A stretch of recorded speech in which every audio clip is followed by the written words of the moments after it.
There you go. How we doing, brother? I'm doing well. How are you? Man, it's chaos today. Absolute chaos. Man, I know it's in the middle of the day for you, man. Man, incident after incident at school at the moment.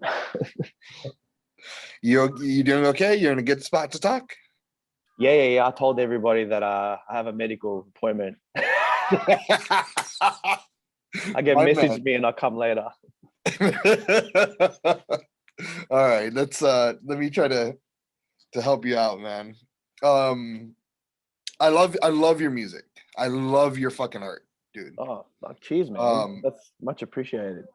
And congratulations, everything I've literally for the past 2 days just been pumping just to try to get in ahead of you guys and show some support. And I'm a big fan. Thanks, man. From your eyes, who is Dreamers Crime?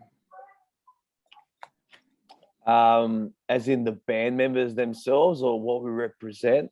It's a tricky question. Yeah, it's however you interpret the question. And Dreamers Crime is a journey that started with Simon and myself, and we went to school together, and we went through high school bands, and then that ended. We wanted to start a new band, and we were in our 20s, and the name itself came from starting a new band again, and people were like, aren't you guys like 20? Like, why are you doing that? Shouldn't you focus on your career? Shouldn't you be doing this? Shouldn't you be doing that? And it just felt like we were labeled like criminals. Well, why are you doing that? You should be part of society, working 9 to 5 grind. And that's how Dreamers Crime came to be, after going through a bunch of corny names with adjectives and nouns, like Blue Thunder. It's like a crime to dream nowadays, huh? Yeah, man. It's a risk. Do you take that risk? And yeah, that's how it all started. And now it's us playing music and connecting with the fans, and it's been crazy, man. It's been good. It's been climbing. It's been growing. Small steps. It's just got to get that exposure. Heck yeah. So you have a new album coming out, or is it already out? No, I think there's talks towards the end of the year. It's going to be titled Here We Are. Here We Are. Yeah, I have that down. Are you done with it, or are you waiting for management to just to decide when to start? Yeah, man. Album, artwork, all done. It's just the planning now, all the admin stuff, which we suck at, and you let those guys do all the work. So you're looking forward. You're looking towards the end of the year for this album. If not end of the year, it'll be in the later half of the year. Okay. Yeah. Talk to me about this album. It should not be next year. Definitely Talk to me about this album. Next year. It should be this year. The album, man, it is a collective work through different band members. COVID released one of our members that we had in the band for quite some time. There was a few original members who wrote on the album. There's a few members on the current lineup that wrote the album. So the album's been a bit of a journey, at least with all the songs on there, maybe 4 years of going in and out of the studio to get this album done. Mm-hmm. Damn. That was due to finances, writing struggles and what we wanted on the album. But when the DNS agency approached us, Dean, that's when it kind of started coming together, a plan of what we were going to do with it. What was the idea? You said 4 years. I'm sure the vision for the album has changed a few times. Maybe with a couple of songs, but when I'm writing personally, I'll dig deep lyrics and bring out what's haunting me the most. But I can't help myself but to always bring it around again, saying that everything's gonna be all right. just believe in yourself type thing. So no matter where the themes go musically, genre wise, and that's the connection with all the songs. Okay. What is your on this new album? Is there something that you wrote that is your favorite piece of art? Man, that is a solid question that I was not expecting. I think for me personally, I think each song has its own magic part that's it has its own magic line in there. Or for me anyway, it's like when I get to that part of the song, it just reminds me of why I do this. So yeah, it's like dreaming. Let's go with dreaming because dreaming just came out. It's the part in the second verse, be the one that breaks away from you. So at that point, I feel like I'm like Gohan or Goku from Dragon Ball Z, full powering up and just releasing. That's fucking awesome lyric. Be the one that breaks away from you. Yeah. Damn. And it's super powerful too, because we all know, like when you say that to yourself, you know what part needs to go. Yeah. That's the hardest bit, letting go. And you have to swallow that. And it's almost like, fuck, I'm not good enough. Or I am good enough, but the part, my lust for the other side of me, fuck. You got me all fucked up, man. That's awesome. I'm gonna use that. You know what, man? If we had some alcohol handy, we could have had a drink on that one. I'd probably lose my job being a teacher. Yeah, we don't want to do that one. All right. While you said it took 4 years to build this collective of songs that you're putting out for the album. Here we are. Explain did you always have it written in your head, or was it written periodically throughout those 4 years? No, definitely periodically. Sometimes I try and avoid writing or being too caught up and finishing lyrics quite early, because I don't want when something's pretty solid, I find it really hard to change something that exists. I don't want to change the narrative that I've written. And then if it's done, it's hard to write a new narrative. Something up? Yeah. No, it's fine. Yeah. To come up with a new narrative. So I'll be involved and we all do the songwriting process itself. I'll kind of have some, corny or BS lyrics just to put in there, and then I'll write what I'm feeling after that point. I'll kind of look to be alone. I'll kind of try and think of things that have happened, and then I'll write the stories. That's dope. You also said that you attack what's going on in your life, right? Do I have that right? Yeah. When it comes to writing lyrics Yeah. and writing songs, is there anything that you went into in this album that might have been, probably not a good idea to go into, but you already did? I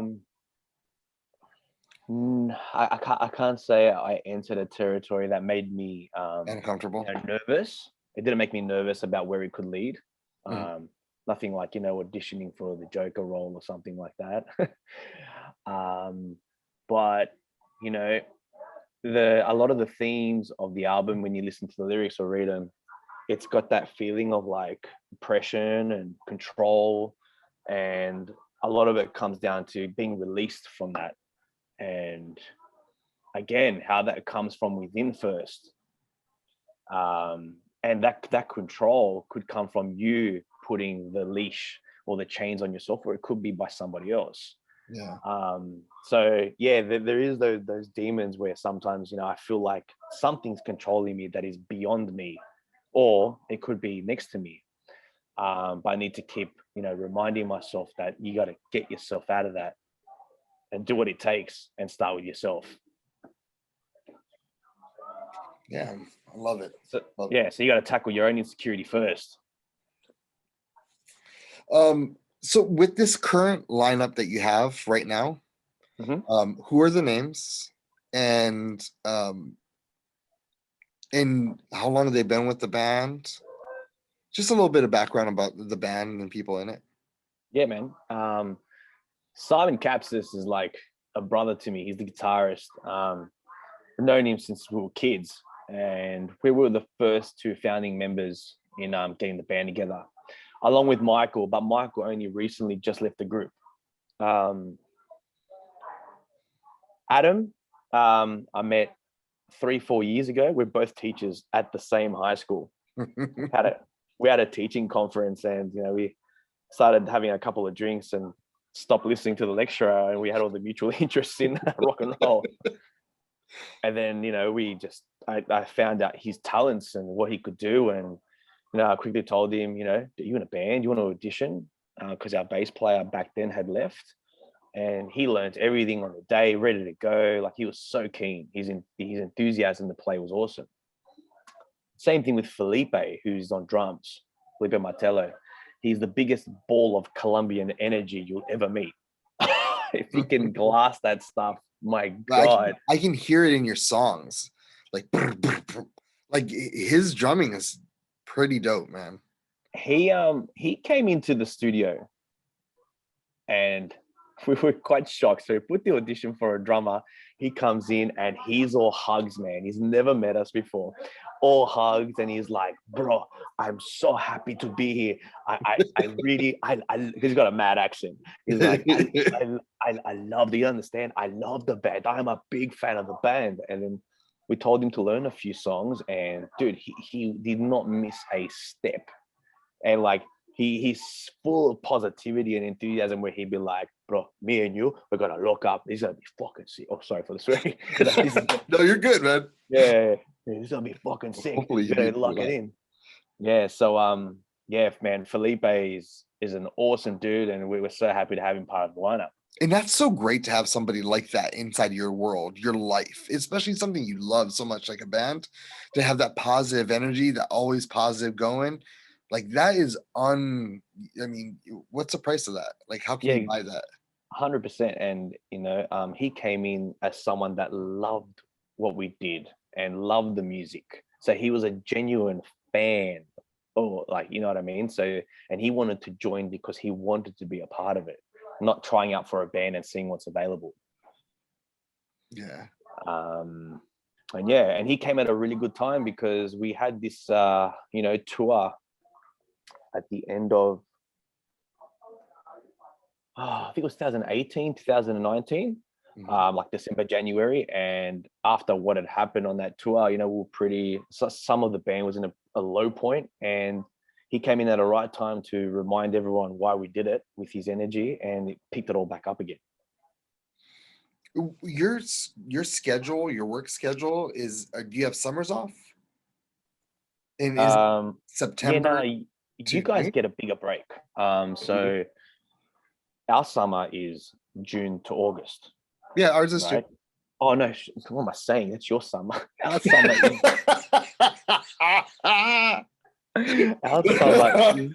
December to February. What is yours? December to February. So when you guys are in winter, we're in summer in Australia. Okay, so when we're in winter, you're in summer? Yeah. So, but like, the school break is about 6 weeks only. But then we have 2 weeks off for Easter, around the Easter time. Not for Easter, it's part of Easter time, and then 2 weeks like September, October. Yeah, so those are our breaks. You guys are going all the way throughout the whole summer? Oh no, your summer is that. Okay, never mind. Yeah. But other than that, it's Monday to Friday, 9 to 5. Damn, that's awesome. Yeah. Is that in that area? Are you allowed to tour in Australia? Or I mean, is that where you try to tour in the December through February timeframe? Nah, man. Whatever comes up, whatever we want to do, we try and make it happen. You know what I mean? There's so many times we're like, we're calling sick at work, or we're trying to catch the closest flight to beat half an hour and getting to the gig, and it's just been nuts. Do you ever But document this? hey, Do you document this? nah, man, because you're Russian. There's no time to remember to That put on shit the is camera. awesome, dude. That is Um, fun stuff. when I we would were love to watch that. touring Southeast Asia, that was that like their airports don't run as smoothly as like probably the US does in Australia. And it's like, man, there's like 30 minutes to the plane goes, and we're nowhere near the boarding. And we were waiting for our merch guy from the Philippines to deliver what we were going to take to Indonesia. And we're waiting. He was late, no phone. And we're running through this massive airport with merch and guitars and screaming. And just like, we're big wrestling fans. Me WWE too. fans. I'm a huge wrestling fan, dude. Sick. So you'll get the reference. So as we're running through the airport, the Seth Rollins theme is going. Yeah. Oh man. Yeah, man. We've got some touring stories of just like, airport catching or plane catching or trying to get to places on time. Oh, definitely. All right. Let me see. I have about 5 more minutes with you. So if you sorry, can't man. tell me another story, I would love to interview you again. Like if you have, man. This has been great. I love it. And bro, one, you're a wrestling fan. Number two, all my news I receive is from Australia news. I don't trust American news anymore. They're saying it's always propaganda. And your guys' news like tells the truth. And that was another thing I wanted to bring up to you. So where are you located in the States? I'm in California. California. Okay. What, like a San Fran, LA, or Ventura, LA? We're about 45 minutes from LA. Okay. Yeah, gotcha. Yeah. Do you notice that with your news there, or do you guys say that amongst yourselves? There's times where I wouldn't. There's a bit. Sometimes there can be a bit of an agenda on the news that we feel like, the certain timing that certain articles come out. Mm-hmm. Everyone's here is very aware. They don't just use the news as their main source. Everyone does their digging. Everyone's comparing. But for most part, it's been, you should be trusting, because at the moment, our numbers here in Australia have been low because of the way things have been handled. So there's no reason not to trust, but we're also still very cautious about not just believing whatever we hear. Yeah, that's a good way to approach that. Also, all right. Okay, do you have another story like that of you going on, doing a tour or traveling? Yeah. Okay, give me a minute. Let me tell you. There's a lot I can say. There's a lot I can't say as well. That's the tricky part. Because we've been through shit. We've been through a lot of shit. Like, man, when we did the tour of the Philippines, we did a big national tour there because we had a guy from here that hooked us up, said, man, you guys got to go over there. And like, in Australia, our fan base is not as big or as it is in other countries. Like, we've got more passionate fans in other countries, believe it or not. I think our genre just is not heavy enough, and it's not rock enough. We're right in the middle. Anyway, so in the Philippines, we went to an island called Palawan. I don't know if you've heard of it. It's a beautiful place, absolutely beautiful. And we would just meet up with the tour manager. We're having drinks, whatever, and we're getting transported on the back of a truck, back of a ute. I know, in 2018, we're on the back of utes, and we're going through, and I'm pretty hammered as well. And as I look to my left, there's a billboard with us on there, and I'm just looking. I'm like, I go, is that us? He goes, yeah. He goes, that's where you're playing later. I'm like, oh, sick. And then the next day, we're meeting the mayor of Palawan. He just wants to meet us because we're the third other Western band to have ever played on this island. Top one being ABBA, second being Avenged Sevenfold. Damn, how does that even? Dude, that's awesome. It's weird. So when we're on tour in Southeast Asia, and everyone's so friendly, everyone wants to know who we are and all that type of stuff. We come back home and it's like, did that happen? Was that real? Dude, that is so I don't know how to, like, you literally live a life of a million men. You know what I mean? And what do you mean by that exactly? Like you're a teacher. Then Yeah, I'm sure you're a family guy. And then you're a merch guy. And then, like, to have that and to have those experiences are amazing. it I doesn't would stop. never Like, give them up for anything.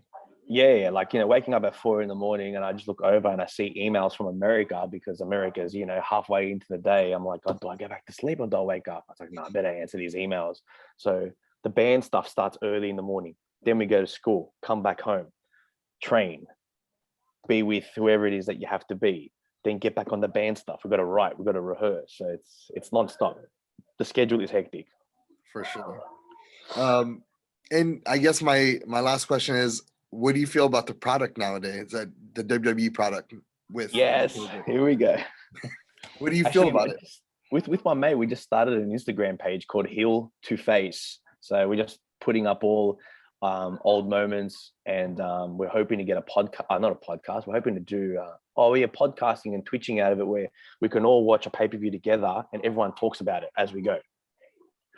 But the current product, it's been tricky because I think not having the crowd there is playing a big part in how we receive it.